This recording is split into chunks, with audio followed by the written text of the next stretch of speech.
Hello everyone, स्वागत है आपका आज की क्लास में और मैं हूं आपका नेट वाला भैया। हाँ जी, चलिए करते हैं आज की क्लास की शुरुआत। लास्ट क्लास में हम लोगों ने इन्फ्लेशन अकाउंटिंग और इन्वायरमेंट अकाउंटिंग को भी पढ़ा था।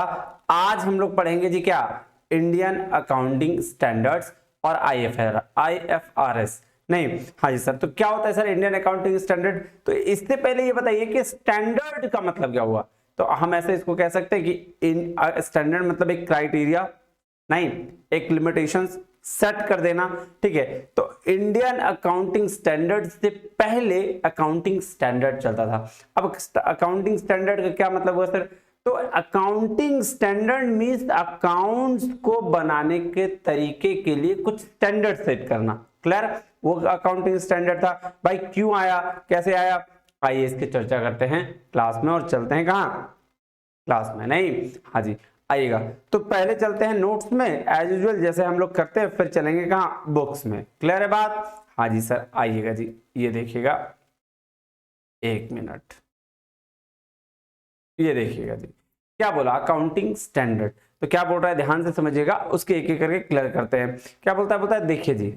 बोल सर क्या देखें? कह रहा जब लोग बिजनेस करते हैं तो बिजनेस के हर ट्रांजैक्शन को करते हैं जी रिकॉर्ड और बनाते हैं अलग अलग अकाउंट्स। तो सर अभी तक तो हम लोग ये कर रहे थे, अकाउंट्स में क्या करेंगे हम लोग सर? पहले जनरल बनाए, लेजर बनाए, ट्रायल बैलेंस, फिर फाइनेंशियल स्टेटमेंट उस बेस पर बनाए और लेजर में हम लोग अलग अलग अकाउंट्स बनाते थे। हाँ यही तो करते हैं अकाउंट्स में, ठीक बात।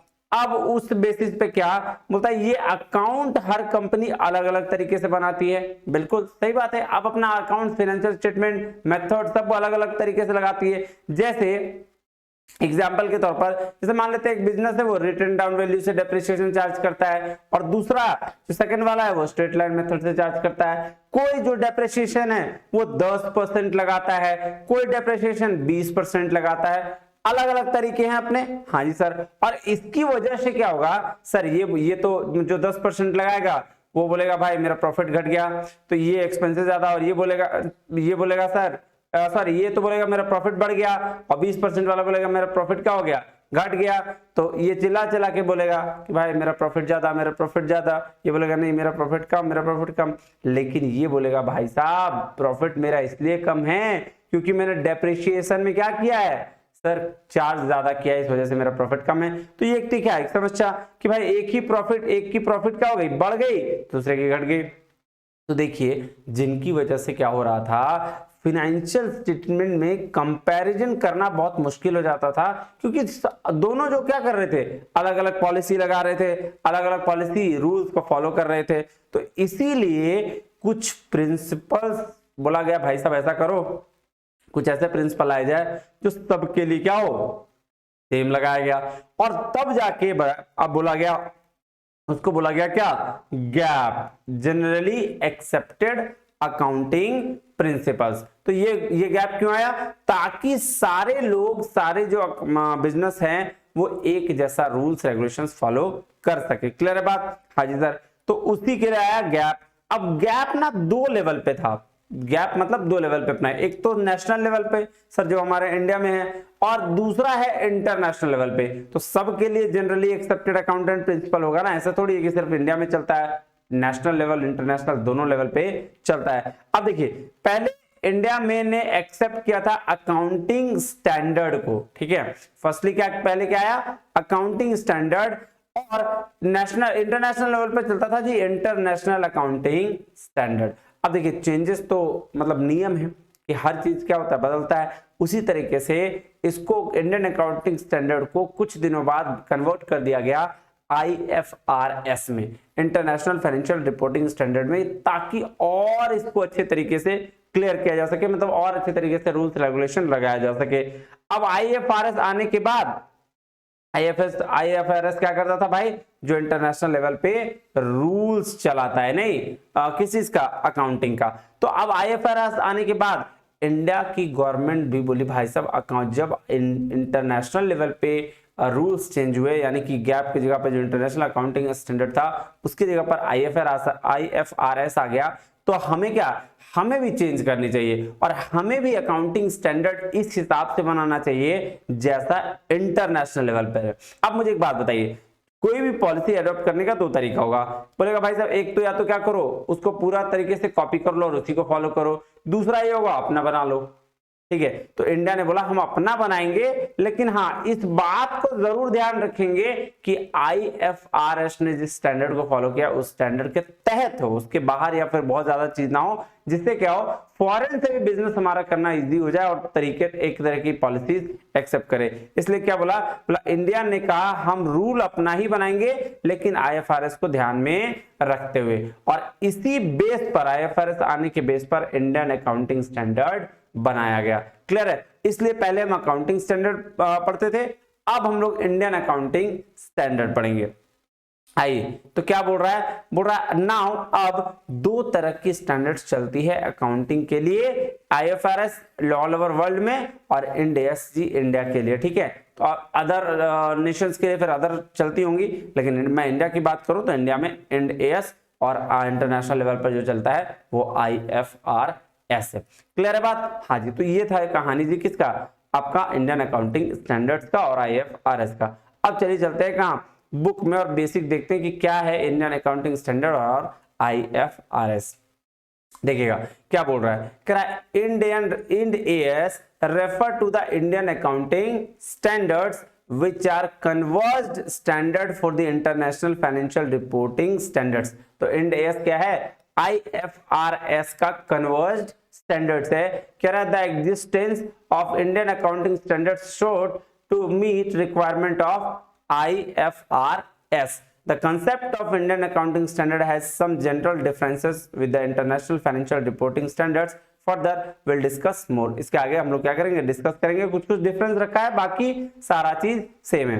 देखिए अब आ गया IFRS, इसकी चर्चा करते हैं कि इंटरनेशनल लेवल पर जो बॉडी है वो क्या काम करता है। कह रहा है international financial reporting standards are a deposit accounting regulation. क्या है, डिपॉजिट अकाउंटिंग रेगुलेशन है। कहता है this provides for a common rules which helps the financial statement to be consistent, transparent and comparable around the world. बोल रहा है ये common rule देता है IFRS, जिससे क्या कर सके हमारा फाइनेंशियल स्टेटमेंट कंसिस्टेंट रह सके, ट्रांसपेरेंट रह सके और कंपेरेबल हो अराउंड द वर्ल्ड। सिर्फ इंडिया में नहीं, वर्ल्ड में पूरा IFRS पूरे इंटरनेशनल लेवल पर के लिए। कह रहा है IFRS is issued by the international accounting standard board. देखिए IFRS किसके द्वारा किया जाता है जी, international accounting standard board. They lay down guidelines which helps to companies to maintain report accounts। तो ये क्या बोल रहा है, ऐसे गाइडलाइन देता है जो जिसमें क्या कंपनी करती है मेंटेन और रिपोर्ट करती है। नहीं, हाँ जी, कह रहा है IFRS was set up to common accounting language which help the businesses and their financial statement to be consistent and reliable। तो ये क्यों सेटअप किया गया था भाई IFRS को, ताकि एक कॉमन अकाउंटिंग लैंग्वेज बनाया जा सके पूरे इंटरनेशनल लेवल पर, जहां बिजनेस और फाइनेंशियल स्टेटमेंट को कंसिस्टेंसी और रियलाबिलिटी मिल सके। कह रहा था ऑब्जेक्टिव ऑफ FIRS बोल रहा हूं मैं, IFRS was to provide a common language for the global business via standardized accounting। तो क्या ऑब्जेक्टिव था जी कि एक कॉमन लैंग्वेज मिल पाए पूरे ग्लोबल बिजनेस में, किसके लिए, स्टैंडर्डाइज्ड अकाउंटिंग के तहत। कह रहा है in case where a company functions in several nations it publishes only one set of financial statement that meet the statutory requirements of countries where it operates। बोल रहा भाई साहब इसमें क्या है, जब बोल रहा एक कंपनी जब फंक्शंस करती है तो उसके अलग अलग सेवरल नेशंस में अलग अलग काम करते हैं, तो वो बोल रहा है एक ही सेट ऑफ रूल्स हम बनाते पूरे इंटरनेशनल लेवल पर पूरे वर्ल्ड में, जो कि आपका क्या सारे कंट्रीज का रिक्वायरमेंट को फुलफिल कर ले। तो कह रहा है further having a global standard makes it easier for the user of these financial statement to compare them. तो ग्लोबल स्टैंडर्ड क्या कर दे रहा है, यूजर को इजी बना दे रहा है फाइनेंशियल स्टेटमेंट के को कंपेयर करने के लिए, कि भाई अगर कोई फाइनेंशियल स्टेटमेंट इंटरनेशनल लेवल पर कंपेयर कर रहा है इंडिया के किसी कंपनी की फर्म के, तो वो इस रूल्स रेगुलेशन को फॉलो करके काम कर सकता है। क्लियर है? कह रहा है इंड AS और इंडियन अकाउंटिंग स्टैंडर्ड। अब देखिए ये इसकी क्या कहानी है। कह रहा है Indian accounting standard is the accounting standard followed by the companies in India and it is issued under the supervision of the accounting standard board that was constituted as a body in 1977। तो Indian accounting standard क्या है, accounting standard follow करता है कौन, companies जो India की है और ये किसके सुपरविजन के अंडर हुआ था? अकाउंटिंग स्टैंडर्ड बोर्ड, जो कि एक बॉडी है 1977 में आई थी। इससे क्वेश्चंस भी आया गया, ठीक है। हाँ जी सर, अब आगे देखिए ना क्या कह रहा है accounting standard board is a committee under the institute of chartered accountant of India which comprise representative from the government department and other professional bodies such as ICI and FESI। तो बोला भाई साहब अकाउंटिंग स्टैंडर्ड एक ऐसा committee है जहां से Indian institute of chartered accountant of India अपने रिप्रेजेंटेटिव के थ्रू और गवर्नमेंट डिपार्टमेंट जो मिनिस्ट्री ऑफ कॉर्पोरेट जो मिनिस्ट्री है गवर्नमेंट की कॉर्पोरेट अफेयर्स नहीं मिनिस्ट्री ऑफ एक है मिनिस्ट्री गवर्नमेंट की मिनिस्ट्री होती है corporate ministry of corporate affairs.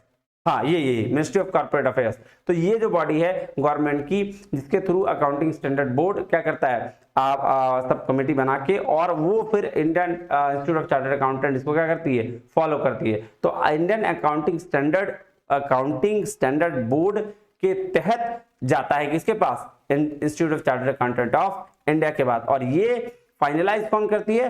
तो sir ministry of corporate affairs जो गवर्नमेंट की बॉडी है। क्लियर है बात? हाँ जी सर। कह रहा था reasons behind adopting Ind AS is that it can be considered as the guiding principle standard for IFRS and it has been adopted to make the financial statement and report of the company accessible as well as the transparent. तो adopting Indian accounting standard को adopt करने का क्या कारण था कि वो standard को मेंटेन कर पाए IFRS के और उसके साथ फाइनेंशियल स्टेटमेंट जो है वो एक्सेसिबल हो और कंपेरेबल हो और ट्रांसपेरेंट रहे। क्लियर बात? हाँ जी। अब आइए डिफरेंस देखते हैं बेसिकली किसका चार्ट के थ्रू। किसका डिफरेंस है सर? IFRS और इंड एस का। देखिए मीनिंग क्या बोल रहा है, देखिएगा पहले मीनिंग देखते हैं। कह रहा है IFRS stand for international financial reporting standard. This accounting standard has been globally accepted. ये ग्लोबली एक्सेप्टेड है। और Ind AS means Indian accounting standard जो एक स्पेसिफिक वर्जन है किसका? IFRS का और जो इंडिया में एडॉप्टेबल है। कह रहा है एस्टेब्लिश बाय, कौन एस्टेब्लिश किया इसको? तो बोल रहा है इंटरनेशनल अकाउंटिंग स्टैंडर्ड बोर्ड ये एस्टेब्लिश किया। और यहाँ पे देखिए ये आ गया this was established by ministry of corporate affair MCA। Clear है बात? हाँ जी सर। अब कह रहा है कंपाइल्ड बाय, कौन कंपाइल कर रहा है? Compiled bye 144 countries globally. अब देखिए 144 देश IFRS को यूज करते हैं, इसके स्टैंडर्ड्स को फॉलो करते हैं और जो इंडिया से वो इंडिया में सिर्फ फॉलो किया जाता है। डिस्क्लोजर कैसे होगा? Companies acting according to IFRS are required to disclose as a note stating that the financial statement with a comply with IFRS। तो ये IFRS को देखते हुए और यहाँ पे जो डिस्क्लोजर होगा इंड एस को देखते हुए। क्लियर है? अब कंपोनेंट्स ऑफ फाइनेंशियल स्टेटमेंट क्या क्या सर? यहाँ पे जो है प्रॉफिट एंड लॉस स्टेटमेंट बनाया जाता है, statement of changes in equity for period बनाया जाता है, cash flow statement of the period बनाया जाता है। और इंडिया में sir balance sheet, profit and loss account, cash flow statement, statement of changes in equity, notes to financial statement and disclosure of accounting policy, ये सारी चीजें बनाई जाती है। अब फॉर्मेट ऑफ बैलेंस शीट क्या होगा ये देखिए। तो आपका IFRS में companies that act as per IFRS require specific guidelines for preparing balance sheet and with assets and liabilities categories as a current और नॉन करंट। तो ये सारा फॉर्मेट ऑफ बैलेंस शीट का। और इंडियन अकाउंटिंग स्टैंडर्ड में companies that act according to with the Ind AS don't require to have such conditions for balance sheet. However, specifications are defined presenting in the balance sheet। तो देखो ये IFRS के तहत काम करेगा और ये Ind AS के तहत। क्लियर है बात? हाँ जी सर।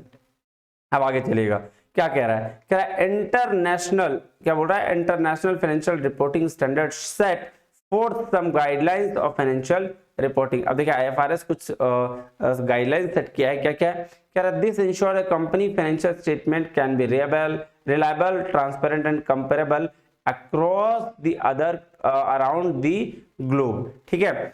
तो जो IFRS है वो उन्होंने रूल ऐसे बनाया, ऐसे स्टैंडर्ड सेट किए कि वो रिलायबल, ट्रांसपेरेंट और कंपेरेबल हो सके across the world.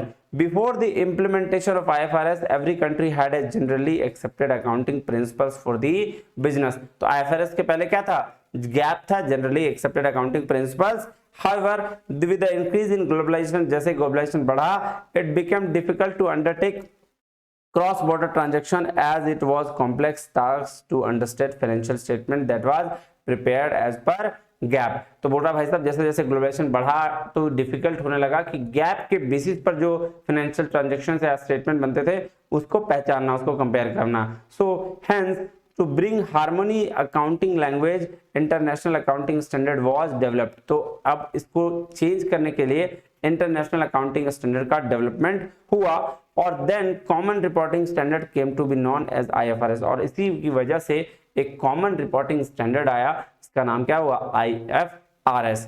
So however, India did not adopt IFRS but decided to adopt standards based on IFRS। तो इंडिया ने IFRS को पूरी तरीके से एक्सेप्ट नहीं किया, लेकिन IFRS के बेस्ड जो स्टैंडर्ड्स थे उनको वो एक्सेप्ट करने की बात कहा, बोला मैं अपना रूल्स बनाऊंगा।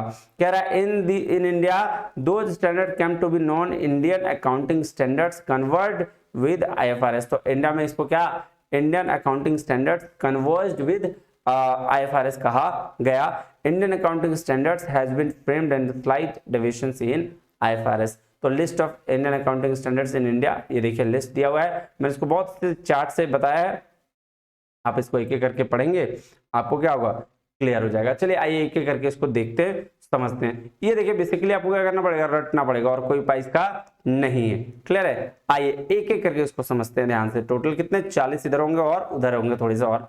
तो कह रहा है इंडियन अकाउंटिंग स्टैंडर्ड 1 क्या कहता है, प्रेजेंटेशन ऑफ फाइनेंशियल स्टेटमेंट, कि कैसे प्रेजेंट करना है। तो ऑब्जेक्टिव क्या है इसका, कह रहा है this standard sets out generally speaking necessities for show of financial statement, rules and their construction, list prerequisites of their substance to the guarantee likeness. तो इसका ऑब्जेक्टिव क्या है, स्टैंडर्ड सेट करना कि क्या क्या फाइनेंशियल स्टेटमेंट में तो होगा, कैसा कंस्ट्रक्शन के रूल्स होंगे, प्रीरिक्विजिट क्या क्या एटलिस्ट होगा, क्लियर है। हाँ जी सर। दूसरा है अकाउंटिंग इंड AS 2 कहता है इन्वेंट्री अकाउंटिंग की बात।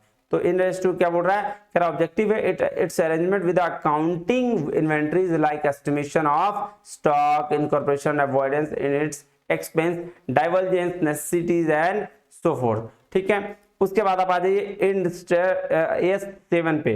तो ये स्टेटमेंट ऑफ कैश फ्लो की बात करता है, ठीक है। ऑब्जेक्टिव क्या है, तो कहता है इट मैनेज कैश गॉट और paid during the period working, financing and contributing exercise. कह रहा है it additionally shows any adjustment for the of the money and the money counter parts of any element, clear है। Ind AS 8 कह रहा है accounting policies changes in accounting estimate and errors. अब ये क्या कह रहा है, इसका ऑब्जेक्टिव क्या है, कह रहा है it prescribe the choosing and changing out strategies along with the accounting medicine and exposures. तो ये प्रिस्क्राइब क्या करता है कि भाई कैसे अकाउंटिंग की स्ट्रेटजीज को चेंज किया जाए, नहीं। हाँ जी सर। उसका है इंड AS 10 क्या बोल रहा है, 10 बोल रहा है इवन आफ्टर रिपोर्टिंग पीरियड। तो ऑब्जेक्टिव क्या है, इट मैनेज एनी चेंजिंग और unchanging occasion happening subsequent to the reporting के बाद जो चेंजिंग अनचेंजिंग होना है उसकी बात ये करता है। इंड AS 11 कंस्ट्रक्शन कॉन्ट्रैक्ट के लिए है। ऑब्जेक्टिव क्या है, इट मैनेज एनी चेंजिंग और unchanging occasion happening subsequent to reports. Ind AS 12 income tax की बात करता है। ऑब्जेक्टिव क्या है, कह रहा है this standard recommends accounting for income tax, the chief issue representing annual duties as means by which represent the current of the future assessment। तो इंड AS 16 कहता है प्रॉपर्टी प्लांट एंड इक्विपमेंट, ठीक है। किसकी बात कर रहा है, PPE की। तो this recommend accounting treatment for property plant and equipment like acknowledgement of resources, assurance of their conveying, ठीक है, and devaluation of charges in impedance misfortunate to be perceived. Ind AS 17 बात करता है किसकी, लीज की बात करता है। तो इसके ऑब्जेक्टिव क्या है, this standard recommends the fitting accounting arrangement guidelines for tenants and lessors. Ind AS 19 employ benefits की बात करता है, क्लियर है। हाँ जी सर। अब क्या बोल रहा है इंड AS 20 क्या, इंड AS 20 बात करता है जी government grants and disclosure of government assistance की।